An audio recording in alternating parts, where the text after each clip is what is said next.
Good, happy Wednesday evening. I'm Riley King, and welcome to the Riley King Newscast right here on RK Network. We have a lot of news to get to this Wednesday evening, so let's get started right now. First up,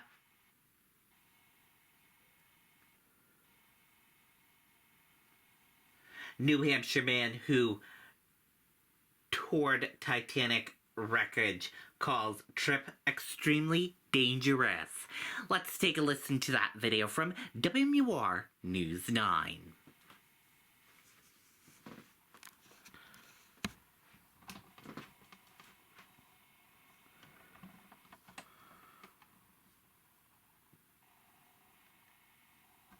Make the most of every property with a great deal on the Kubota Commercial Landscape lineup. Right now, bring home the Kubota Z700 mower for 0 down, 0% APR for up to 60 months. MB Tractor and Equipment, where best meets second to none. MB. It's a kind of terrifying environment. It was 2005. David Christensen just signed to be the head of media operations for an expedition led by friend and colleague G. Michael Harris, who was involved in the Titanic's discovery. They asked him to tour the entire wreck as part of his job and went down in a Russian-made Mir-1 research submersible. And so a much hardier submarine or submersible. Before getting in the water, the crew went over rigorous safety protocols and signed a, quote, sign your life away document. If you were to be stuck, there's no system to really rescue you or nothing in play that would be very easy to do. He says the worst case scenarios were a breach in the vessel, causing it to implode immediately from the pressure of the deep sea, or the vessel getting caught in or under fallen debris. He says the news of the missing Titan is hitting close to home. While the adventure is amazing, it's very, very dangerous. There's really not much room for error. Saying that people don't understand how dangerous this once-in-a-lifetime trip really is. I think sometimes as technology expands, we can take for granted how dangerous these scenarios are. I mean, there's been more people in outer space than have been to the depths of the ocean of Titanic. Very unexplored and very dangerous, and I think sometimes we can take that for granted. David says that he is glued to the updates of this search and that he, like most of the world, is praying for a safe ride home. Live in Portsmouth, Kelly O'Brien, WMUR News 9. Okay, and there you go on that video and that report. Cheshire Medical Center to pay $2 million after losing track of drugs such as fentanyl T. Let's take a listen to that video from WMUR News 9. Make the most of every property with a great deal on the Kubota Commercial Landscape lineup. Right now, bring home the Kubota Z700 mower for 0 down, 0% APR for up to 60 months. MB Tractor and Equipment, where best meets second to none. MB. Well, guys, it was a large amount of multiple types of controlled substances, according to the U.S. Attorney's Office, including fentanyl. Now, all this goes back to last year when the DEA launched their investigation. It came after the hospital itself said that a nurse had stolen IV bags filled with fentanyl solution. The hospital later reported more than 600 bags of the opioid were unaccounted for. An audit found that Cheshire Medical Center failed to keep proper records of its drugs and monitor the increases in how much of those controlled substances were being purchased. This settlement is now resolving allegations that the hospital itself had violated record-keeping requirements that are in the Controlled Substances Act that hospitals are required by federal law to follow. The U.S. Attorney, Jane Young, says that this is one of the largest settlements in a case like this in the nation's history. She also says it sends an important message to hospitals about their responsibility to closely guard these drugs amid the ongoing opioid crisis. We are devastated by the effects of fentanyl. The hospitals have these drugs, and any type of diversion that gets into the community just adds to the crisis. And a spokesperson for the hospital says that as a part of this settlement, they have agreed to also increase their security protocols around these drugs and also their oversight policies on how many of them they are buying and how they're tracked on the hospital as well. Live in Manchester, Ross Ketchke, WMUR News 9. Okay, and there you go on that video and that report. Sig Sawyer asks judge to toss some claims in lawsuit alleging that gun can fire on its own. Let's take a listen to that video from WMUR News 9. Make the most of every property with a great deal on the Kubota commercial landscape lineup. Right now, bring home the Kubota Z700 mower for 0 down, 0% APR for up to 60 months. MB Tractor and Equipment, where best meets second to none. MB. Federal agents, police officers, and private gun owners from across the country are suing Newington-based gunmaker Sig Sauer. No cameras are allowed inside federal court, but News 9 obtained the 143-page complaint, which alleges that one of the company's handgun models can fire on its own without the trigger being pulled, resulting in injury and damages in dozens of alleged instances, many involving law enforcement. The plaintiffs say the company has been negligent and deceptive in its marketing practices, advertising that the guns won't fire unless you want them to. The judge now considering Sig Sauer's request to throw out claims that it violated New Hampshire's Consumer Protection Act, since none of the alleged incidents happened here in the state. And again, the judge said he needs a little more time to sit on that CPA claim and that there may be a point in the future where it would be appropriate to sever the cases. In Concord, Hannah Cotter, WMUR News 9.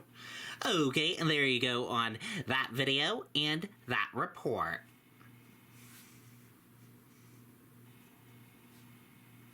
Former New Hampshire man accused of sexually assaulting a child. Let's take a listen to that video from WMUR News 9.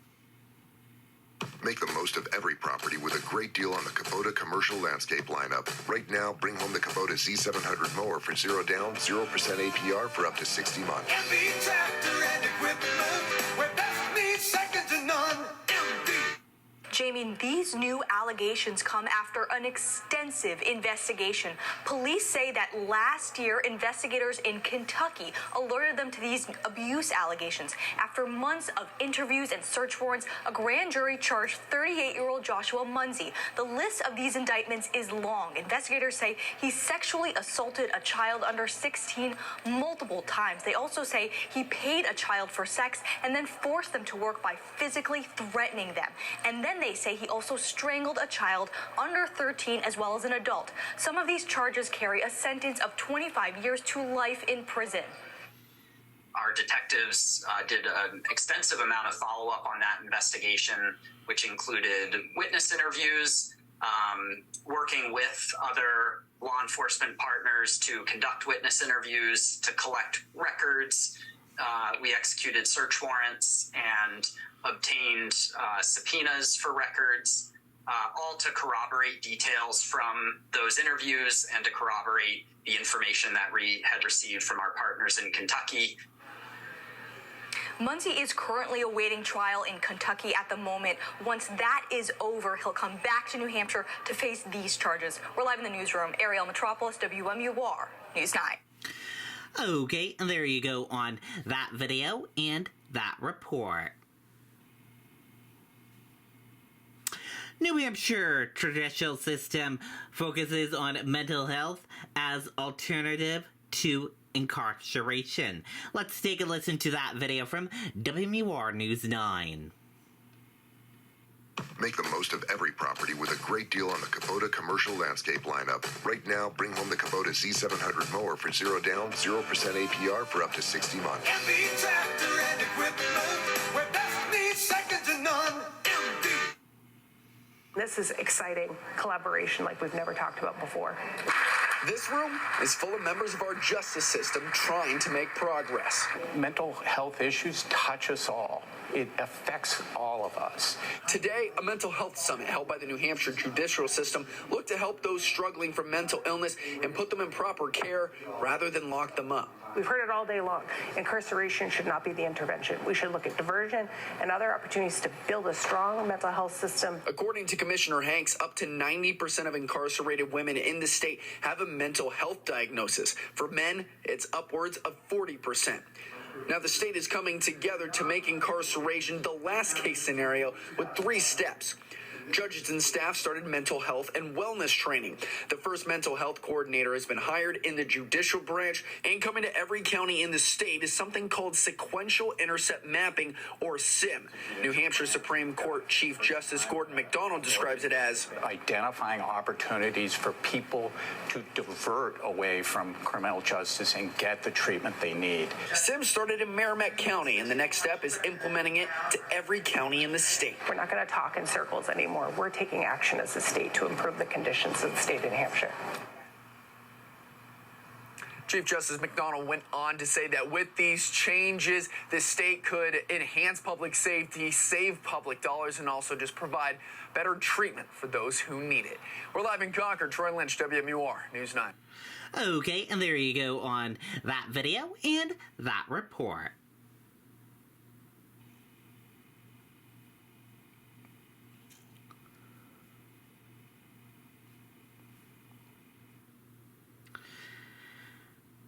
Paris explosion injures dozens. Let's take a listen to that video from ABC News. With better rates and lower closing costs, our personalized mortgages can bring it all home. Meet Litter Robot, the revolutionary self-cleaning litter box that eliminates the chore of scooping. Powerful explosion on the historic left bank of Paris, fire engulfing the building that's home to a prestigious American fashion academy. Firefighters and ambulances rushing to the scene, more than 30 people hurt, 4 critically, 2 more unaccounted for. Nearby buildings have also been evacuated, and tonight what investigators are saying about what may have caused the blast. ABC's Tom Soufi-Burridge is in Paris. Tonight, a huge explosion devastating an upmarket area right in the heart of Paris. The blast blowing apart a building housing a prestigious American fashion academy in the Latin Quarter. A fire breaking out, sending a cloud of black smoke high above the Paris skyline, visible for miles around. Some 270 firefighters descending on the scene. Authorities will investigate the cause. For now, the suspicion is a gas leak.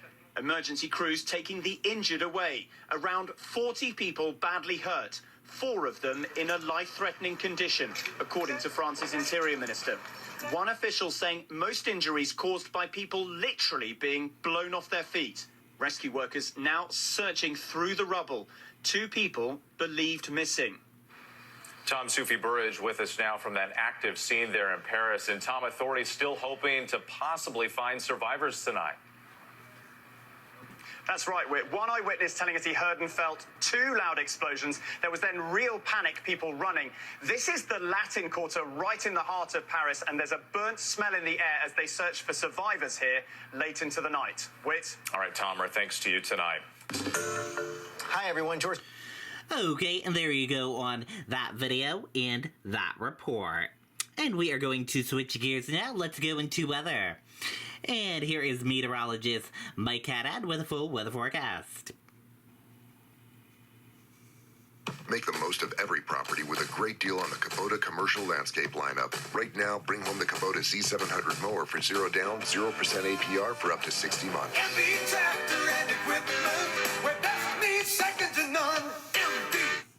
Thank you very much for joining us, Stormwatch 9 weather on the web, officially in the summer season, and it's definitely going to feel the part starting Friday and right through the weekend. Now, it's a combination of temperature climbing a little bit, but also the humidity ramping up, and that's going to lead to scattered showers and some thunderstorms Friday and especially over the upcoming weekend. Out ahead of it, very pleasant tonight and tomorrow, mainly rain-free, although there could be a shower towards evening in southern New Hampshire on your Thursday, but dew point in the nice, comfortably low range of the 50s right through Thursday night and early on Friday morning. However, beyond then, notice how that dew point climbed significantly right into the very humid range for later Friday and into Saturday and Sunday.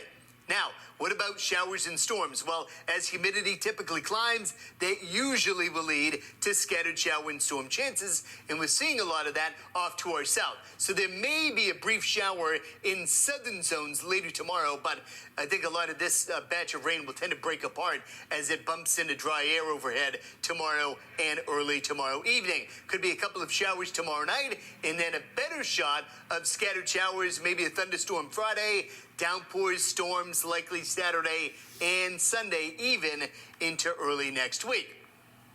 Having said all of that, there should be many dry hours for the upcoming weekend. So you can make your plans outdoors, just be ready to seek shelter as any shower or thunderstorm does crop up during that time. Again, no rain tonight, clear, patchy valley fog laid, nice and refreshing, 40s and lower 50s by early tomorrow morning. Tomorrow, sunny skies north, sun and clouds mixed south, slight chance of a shower by evening, say around the Monadnock region, lower part of the Merrimack Valley, 60s at the coast, 70s elsewhere, and could hit 80 in and around Berlin and in Whitefield, also in the Upper Valley and Hanover and in Lebanon. Similar temperatures on Friday, clouds, breaks of sun, could be a shower or a thunderstorm, and then a better bet of scattered showers and storms, some hazy sun mixed in, very warm and sticky, the humidity quite high for our weekend. 70s at the coast, 70s north, upper 70s, lower 80s elsewhere,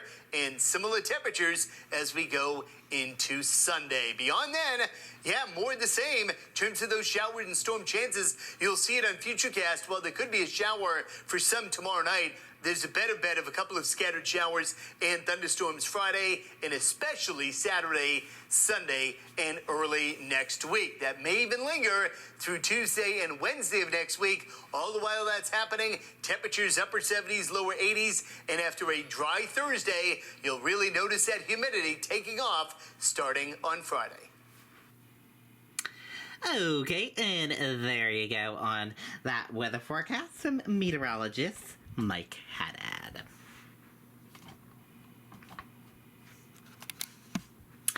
And that does it for this Wednesday evening edition of the Riley King Newscast right here on RK Network. Thank you for tuning in and watching. Have a great evening. Good night and goodbye.